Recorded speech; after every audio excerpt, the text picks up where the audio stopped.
I noticed when you're asking about Caitlin a lot, you bring up other rookies as well. No league's ever about one player. That player could get hurt or whatever. So I think it's just to give recognition that in sports, people watch for compelling content and rivalries. And you can't do that alone as one person. The narrative surrounding Caitlin Clark has shifted from being about basketball triumph to becoming one of the most glaring examples of how a league can sabotage its own future. What began as the most promising moment in WNBA history now stands as a warning about arrogance, mismanagement, and failure to protect the one player who single-handedly revived the league. Never seen a company fumble the bag so hard like the WNBA fumbled Caitlin Clark. It sucks that so much of it was riddled with so much drama and so much negativity. Clark was never just another rookie. She was the lightning bolt the WNBA had prayed for, a once-in-a-generation talent who was more than an athlete. Here in the W, we pride ourselves on having a super welcoming, don't get stoned, calm, low-stakes environment. Boston will hoist. She hit it! Where communication is highly valued. Oh, it's getting chippy. Collaboration is always encouraged. Oh, what a pick! We are devoted to working extra hard. We've been delivering astounding results since 1997. Back to back. Because this is a place where basketball matters. Beautiful pass and a good catch and finish. Big time! And if you love Oh, Enrique! real Thomas with the spin. basketball, Unforgettable finish! welcome to the W.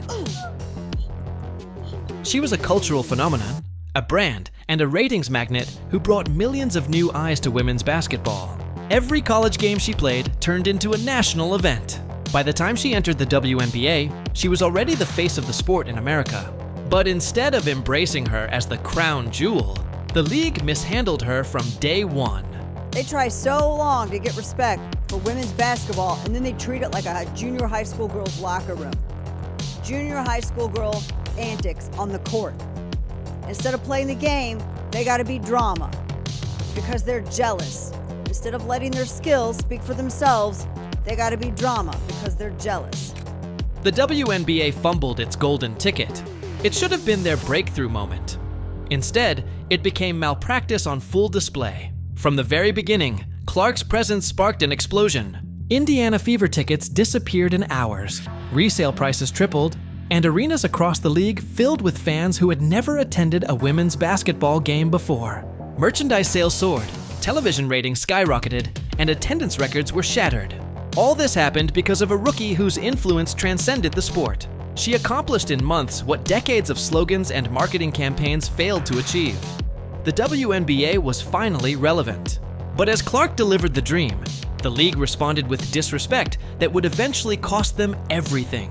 We have heard nothing from the WNBA, absolutely nothing. Brittany Griner elbowing Caitlin Clark in a crazy way and then calling her a trash white girl. And Brittany Griner has not commented, which I find significant. I've watched that video countless times, and it sure looks like Brittany Griner says, white girl. Her rookie contract was a humiliating slap in the face. 4 years, $338,000 total. That's about $85,000 per year. The kind of salary middle managers earn in tech companies, not superstar athletes carrying an entire league on their back. To put it into perspective, higher television ratings, higher attendance figures. Ladies and gentlemen, that doesn't come courtesy of a league. It comes courtesy of the players that play in the league. And in her case, she was the most popular, which means she could have helped your bottom line, which means you should have seen that from day one and maximized it. But you didn't do it. the number one NBA draft pick signs for around $55 million over 4 years. Clark was paid 162 times less than her male counterpart. Not 10% less. Not half as much. 162 times less. That wasn't just a wage gap. It was a public declaration that the league didn't value her. And the fallout was brutal. Once opponents saw how little she was valued, they treated her like she wasn't special. Hard fouls, hip checks, shoves while airborne, and sneaky off-ball hits became routine. Clark became a target. Instead of being celebrated and protected, she was attacked physically on the court. And the referees? They swallowed their whistles. The WNBA league office? silent. They loved selling tickets and jerseys with her name, but when it came to protecting their most valuable asset, they shrugged. The boiling point came when cameras appeared to catch Brittany Griner hurling a slur in Clark's direction during a game. Fans erupted.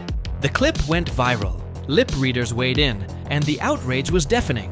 But the league once again did nothing. No investigation, no punishment, no fine. The message was clear. Caitlin Clark was on her own. That silence had consequences. Every opponent now felt emboldened. Every foul got nastier, and every night became open season. The system meant to protect her failed completely, and the toll piled up. After months of being battered and bruised without support from officials or leadership, the inevitable happened.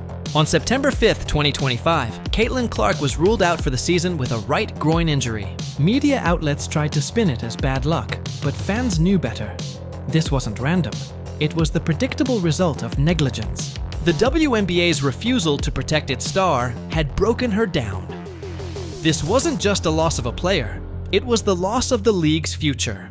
Clark was their heartbeat, their ratings surge, their attendance boom. Without her, everything crashed. Ticket prices plummeted, ratings dipped, and the momentum evaporated. The very empire Clark had built was crumbling because the league failed to protect her. Yet, what looked like tragedy quickly turned into leverage. As Clark rehabbed on the sidelines, outsiders began circling. Rival leagues, investors, and billionaires saw the WNBA's incompetence and realized there was an opening.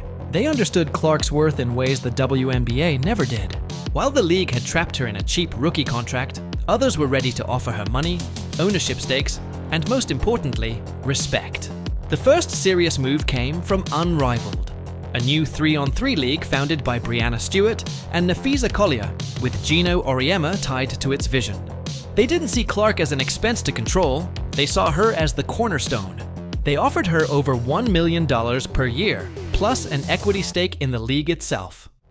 This was more than a contract. It was ownership, legacy, and power.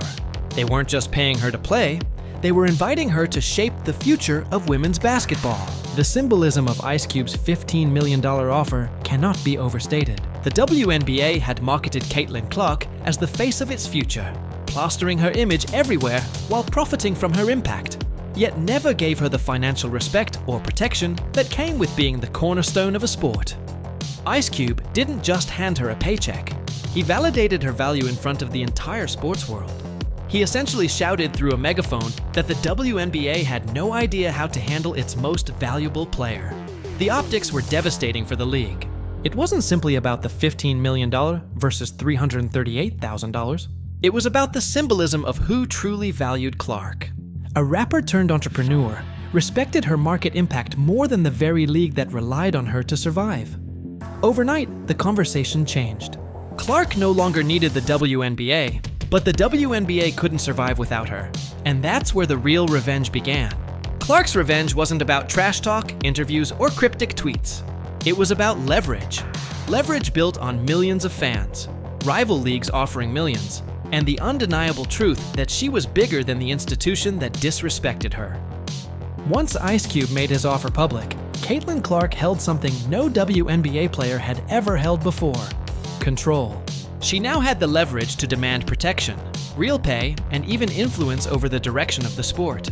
The nightmare for the WNBA wasn't just that Clark could leave, but that they could no longer dictate the terms of her career. For the first time, the league's most important player didn't need the league. The WNBA thought they owned Caitlin Clark.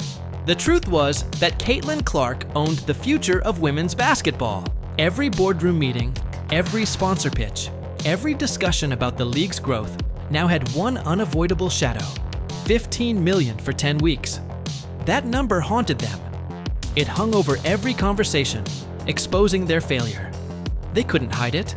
They couldn't spin it. They had to live with the reality that outsiders valued Clark more than they ever did. And with that shift, the entire structure of power tilted in Clark's favor. Think back to what she endured. The dangerous fouls ignored by referees, the league's silence after racial insults, the endless physical punishment that ended with her sidelined. All of it added up to betrayal. She gave them everything: ratings, attendance, revenue, cultural relevance, and in return, she got silence, neglect, and humiliation. That betrayal set the stage for the most devastating revenge imaginable. Because now, Clark doesn't need to destroy the WNBA with words, she can do it with choices. When her contract ends, the WNBA faces its doomsday scenario. Caitlin Clark walking away, taking her millions of fans, her economic clout, and her cultural influence somewhere else. The league had its savior.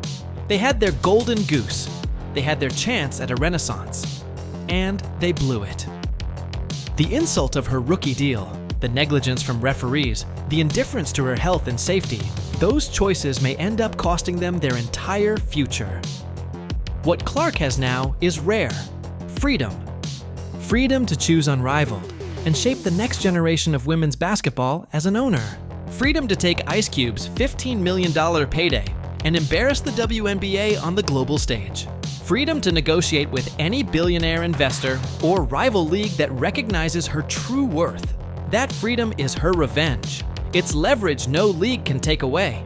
For decades, the WNBA struggled for attention, fighting uphill for relevance. Then, Clark arrived and gave them everything they dreamed of. Packed arenas, record-breaking ratings, merchandise flying off shelves, and cultural impact they had chased for 30 years. And how did they repay her? With the lowest possible contract, with silence in the face of foul play, with indifference to racial insults, and with negligence that ended in injury. Now the bill has come due.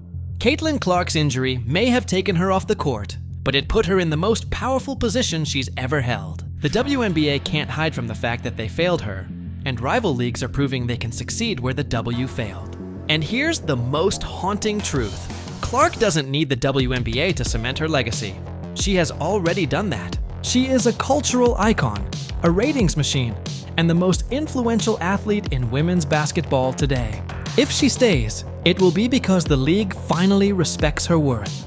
If she leaves, the WNBA may collapse without her. That is the ultimate revenge. Not anger, not outbursts, but leverage. Leverage built on undeniable proof that she is bigger than the league itself.